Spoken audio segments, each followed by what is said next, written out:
Hi, my name's Sarah, and this is my sister Katie. And we just want to remind everybody that girls like rock too.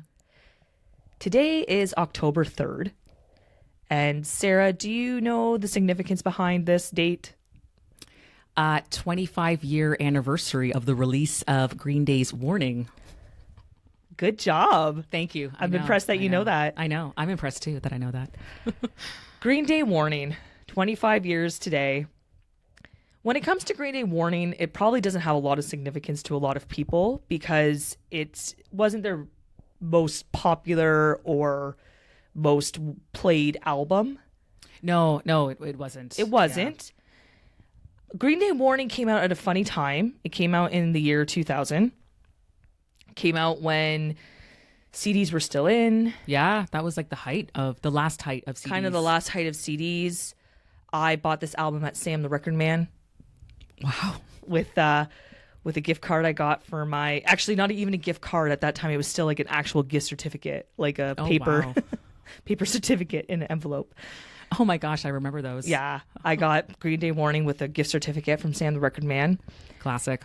And Napster was kind of starting, the whole MP3 downloading. Pop music was really in. Yes. Rock music, a lot of these I think I've touched base on this before. A lot of these big 90s bands came out with albums in the 2000s, early 2000s, and they just didn't do that well. No, it was kind of coming down from the height of like mid-90s rock. Yeah. We've mentioned Oasis, Standing on the Shoulder of Giants, Green Day Warning, as I'll talk about more today. It was just an interesting time for music. It was. Yeah. Also, when we talk about Warning, this is a time when Blink-182 had Enema of the State out. Oh, really? Yeah, wow. Because that came out in 1999, and then Warning came out in 2000. Okay. So another thing to think about is all the kids at my school were listening to Blink-182. Oh, yeah, that was massive, that album. And it was kind of like, ooh, you like Green Day? It was a little bit like Green Day were the fathers, and then Blink-182 came in and were like the cool brothers, like, or something. Yeah. Because there was the pop punk disaster tour in 2001. Okay, yeah. And I've talked about this before, so I don't want to always repeat myself, but that was kind of interesting because, as you said, with Dookie, Green Day, they were the kings of pop punk. Oh my gosh, then Blink-182 came out, and with the pop punk disaster tour, Blink were the ending band. So they were the main headliner. So that kind of signified the shift in punk pop. Yeah, that's a really great way to explain it because Green Day were the kings of that punk with a little bit of a poppy edge to it with Dookie and then Nimrod. That was huge. Yeah. And then Blink came in. Yeah. So October 3rd, 25 years since Warning. This was my first non-pop album. Yeah. I like to say it was my first CD I purchased. It actually wasn't. My first CD was Steps. Does anyone remember Steps? Oh my gosh, that was your first. Yeah. Kudos to you for like, oh, I remember Steps. Oh yeah. Yeah. Oh, definitely. If anyone doesn't remember Steps, kind of like ABBA of the 90s. Not as cool as ABBA though. Not as cool as ABBA. I don't think they aged as well as ABBA. Oh, Steps. No. If anyone does remember Steps, please. Some of our listeners from the UK might remember them. Oh, they'll definitely remember Steps. They were big. Yeah. So Steps was my first album, and then it was S Club 7. Oh, S Club 7. Oh, they're a bit cooler than Steps. Man, you know what? I still stand by. Their debut album was really good. Oh, yeah. No, they're classic pop. The cover where they're all running in the water. So, yeah, those are my actual first albums. But to sound cool, I always tell people, like, oh, Green Day Warning was my first album, but it wasn't. But it was my first album of non-pop. Right. Oh, I didn't know that. Yeah. That's kind of cool. Yeah. So Green Day has a very special place in my heart. Green Day Warning. This was my first Green Day album. This was my first Green Day album I purchased at all. Really? Yeah. Oh wow, I didn't know that. Yeah. You must remember me playing it. I played Green Day non-stop. Oh, I remember Warning very well. Yes. Yeah. Non-stop. I'm not a huge Green Day listener. I know all their hits, and Green Day are very impressive, and they have a strong discography. They do. I really like Warning. Yeah. I think it's a great album. It is. It is. I think Warning, unfortunately, it's a very underrated album. And I think part of the reason it just didn't do that well is, first of all, pop was taking over the scene. Yeah. And yeah, when it came to punk pop, I don't know why, but Green Day got pushed to the sidelines in the 2000s, the early 2000s. I'm talking about 2000 because in 2004 they came out with American Idiot. Right. But yeah. we won't talk about that. But in like 2000, 2001, they just really got they got pushed to the side because you had Blink-182. The Offspring came out with Americana. The album with Pretty Fly for a White Guy. Oh, that was huge. Sum 41. I mean, they were huge. So these newer, younger bands took over, and unfortunately, Green Day just got pushed to the side. Yeah. I think another thing about Warning is when you look at the whole context of Green Day's musical history, it kind of gets pushed to the side because it's in between two huge albums for Green Day, right? Yeah. It's like Nimrod and then American Idiot were very successful critically and commercially.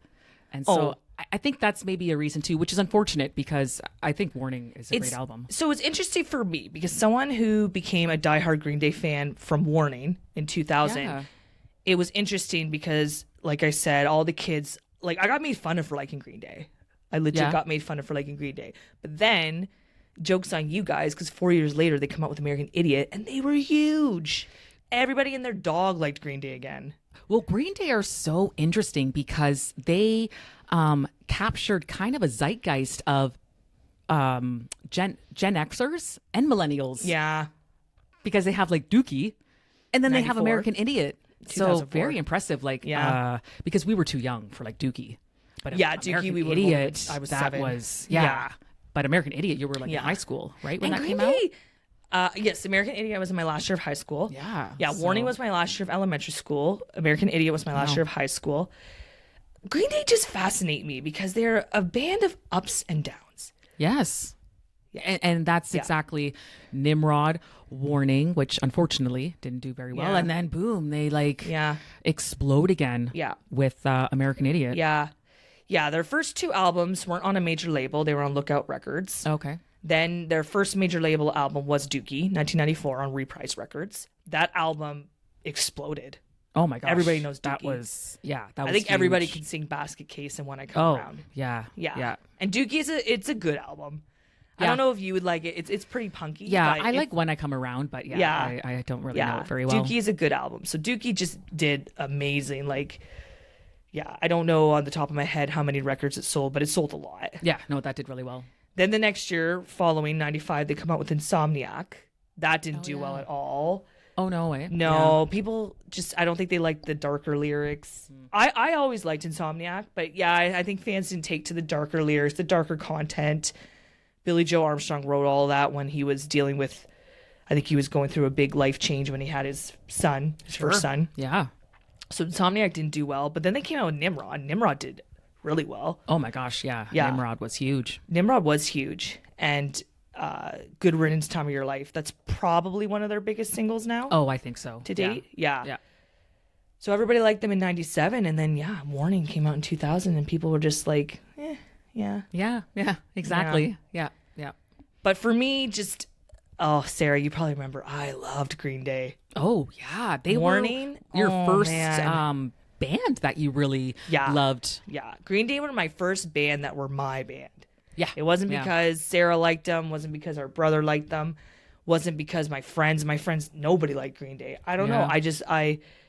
I saw Minority. I liked that video. That was back when you still watched music videos. I liked the video and I thought, I have a gift certificate, my crisp $20 gift certificate from Sam the Record Man. I'm going to march in there and buy Warning. And no looking back, guys. No looking back. No looking back. No, Warning. I listened to it a couple of times this week in preparation for today's episode, and it's a strong album. It is a strong album, and it's an album that it's punk, but it's not crazy punk. Like your mom could listen to it. Well, it's more poppy. And I was reading an article last night, like definitely heavier on the acoustic guitar more so. Yeah. For Green Day. Yeah. Yeah. So you listened to it from beginning to end? I did. Well, on my long commutes to work, I listened to it a couple of times. Well, that's the nice thing about Green Day's Warning too, is it's short and sweet. It is short and sweet. Yeah. It's got a good flow. So let's just go a little bit track by track then, Sarah. Let's do the it. Classic track by track. Yeah. What do you think of the title track and the first song, the opener, Warning? I like Warning. Warning was a single, right? Yes. Yeah. I think it's a confident start, sets the tone really well for the album. It's great. And I was listening to the lyrics and clever. It's clever. Yeah. Like one popped out like, question everything or shut up and be a victim of authority. Yeah. Like I know Green Day can get pretty political, and I was just like, oh, that still holds relevance 25 years later. Yeah. No, I love that. That's one of Billy Joe Armstrong's huge strengths, is just the clever lyrics. He's a good lyricist. Yeah, he is a good lyricist. Yeah. No, I like Warning. I have a very vivid memory of being in our bedroom in Beachville and me putting that song on and you being like, oh, this is catchy. I can see why you like it. Oh, yeah? Yeah. Well, Green Day, I just knew like Dookie. Yeah. And this is different. It's a new direction for Green Day. Yeah. And I really like it. Warning's good. I always enjoyed the second track, Blood, Sex, Booze. Oh yeah, that's a bit more older Green Day. Yeah. Is in there. Yeah, you can feel the roots, the punk rock roots. The roots, yeah. And the content just kind of silly, I guess. Kind of talking about S&M, I guess. Yeah. And then Church on Sunday, I've always loved this song. And as an adult, it just means so much more to me. Like just the whole idea of going through a tough time in your relationship and your marriage. Yeah, no, Church on Sunday. I'm saying this as not, I don't know the whole discography of Green Day. It's my favorite Green Day song. Oh, really? Yeah. It's a great song. It's a great melody, and the message too, because I know Green Day, Billy Joe Armstrong has been with the same woman for a long time. Yeah. Oh yeah. They've been together, I think, since 94. Yeah. Maybe? So just like the compromise and working through relationships. Yeah.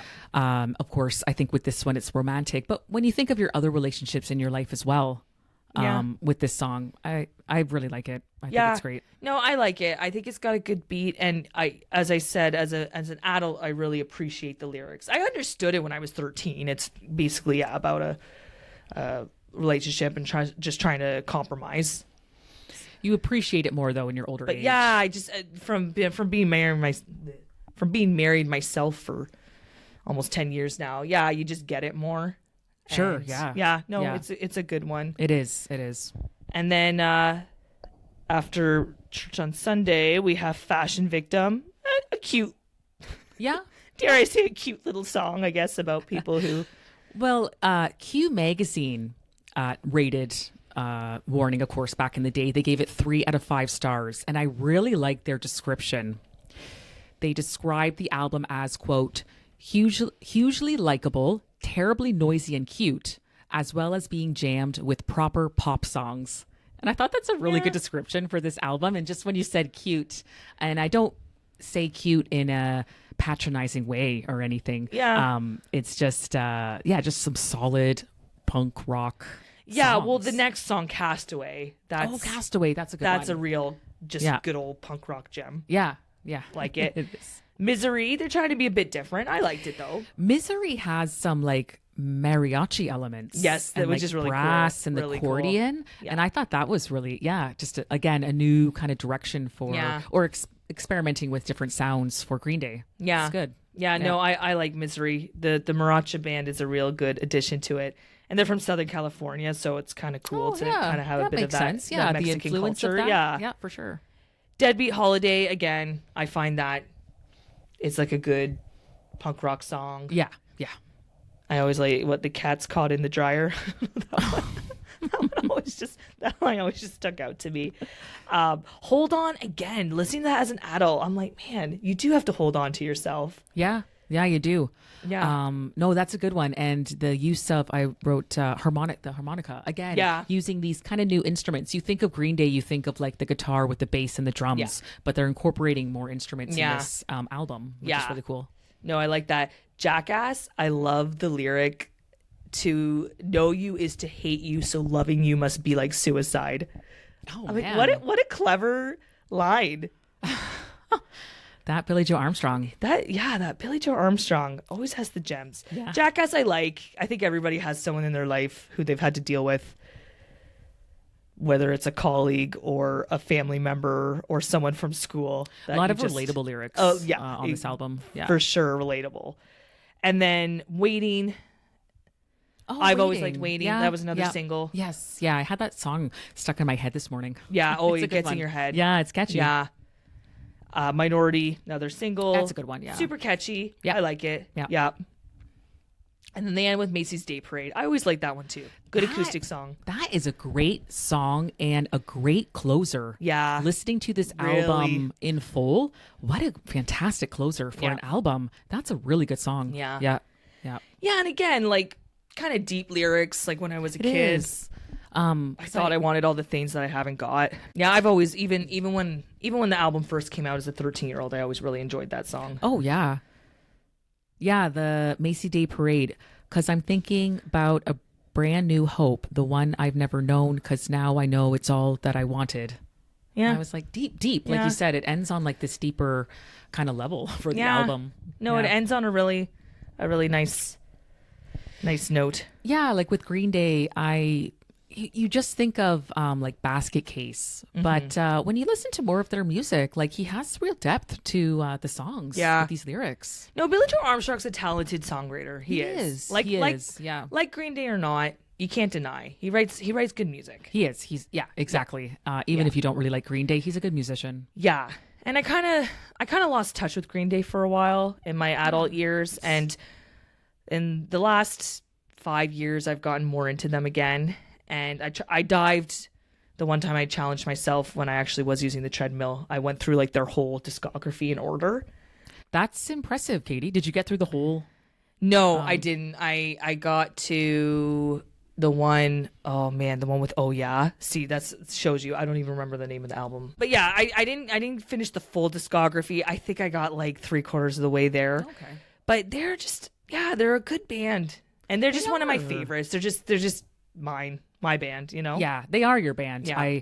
I thought of you a lot this week listening to Warning. Yeah. And just such an impressive, like they've been around since the early 90s. Yeah. And still able to sell out stadiums because they played last summer, right? So last summer it was a tour to kind of celebrate. Dookie was 30 years. Oh, okay. And American Idiot was 20, which again makes me feel so old. Yeah. So they did do a stadium tour. I think it did pretty good. Yeah, just of course that was probably a lot of Gen Xers and millennials that went to that, but like I said, impressive their career. It is impressive their career, and I've talked about Billie Joe Armstrong a lot on this podcast series. I've talked a lot about how he went through a lot of substance abuse issues, and he's really, I think he's done well. I think he's gotten through it. Yeah, no, he looks great. Oh man, Billie Joe looks awesome. Yep. Goals for in your 50s. Yeah, I don't know, like Billy, what's your secret? Yeah, but, really. No, he looks great. Yeah, he does. And yeah, I like their later stuff. I really should give it even more of a listen to. The American Dream is killing me. That's a solid song from their last album, Saviors. Oh, okay. So their more recent stuff. You should listen to it. It's good. It's good. Yeah. So yeah, Green Day. Just thank you for introducing me to punk rock. Well, Warning kind of did that for you in a way. Oh, it totally did it for me. Totally did it for me. And I didn't even have a CD player at the time. I had to use your CD player, and I would record it onto my cassette tape and listen to it on my Walkman. Yeah. Oh, that's hardcore. Yeah, and like every night I would listen to Warning. Yeah. Yeah. And then at that point, all their older albums you can get for like $10 at Sunrise Records. So I got Dookie, I got Insomniac, a Nimrod. And I just loved it. I just ate, slept, and dreamt Green Day when I was 13. Yeah, it got you into music. I didn't realize Warning was your gateway album into Green Day. Oh, yeah. Yeah, no, 100%. That's really cool. Yeah. All right. And then, so I bought the album right around when it came out, fall 2000. And then that June 2001, Sarah and I went to my first concert. It wasn't your first concert, but I went to see Green Day. Your first concert. I was thinking about that. So was that for when they were touring for Warning? Yeah. Okay. Wow. Yeah, we saw them at the Hershey Center. I don't even know if that still exists in Mississauga, Ontario. I don't know, actually. The Living End opened. Yeah. Yeah.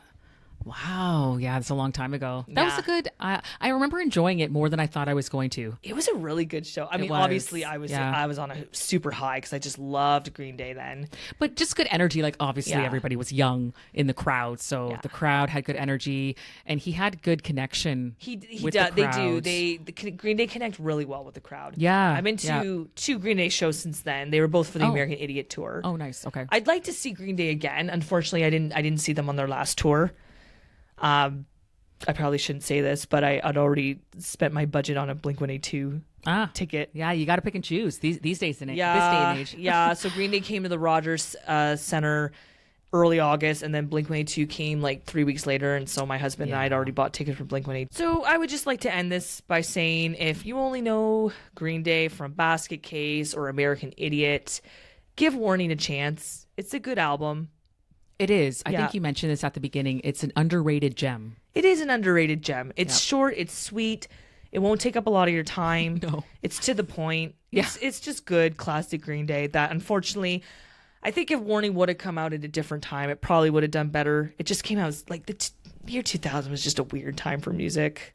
It was. Well, it was a transitional time in a lot of ways. Yeah. No, you're right. Sometimes the timing. Yeah, and it was transitional in terms of the styles that were big. Yeah. Like I said, it was transitional. We had this whole Napster thing happening. Yeah. People were like, do I keep buying CDs? Yep. Do I not buy CDs? That's a good point. I download. It was a weird time. It was. Yeah, I'll always be thankful that I picked up that Green Day Warning, because I would argue Warning wasn't only my gateway album into Green Day, Sarah, but just alternative rock in general. Yeah. Sounds like it. Yeah, very cool. I didn't know Warning had that impact for you. It did. It had a huge impact for me. Yeah. So when I listened to it this week for prep for this episode, I listened to it from beginning to end, and I hadn't done that in a long time. And that's fun. It was good. It was fun.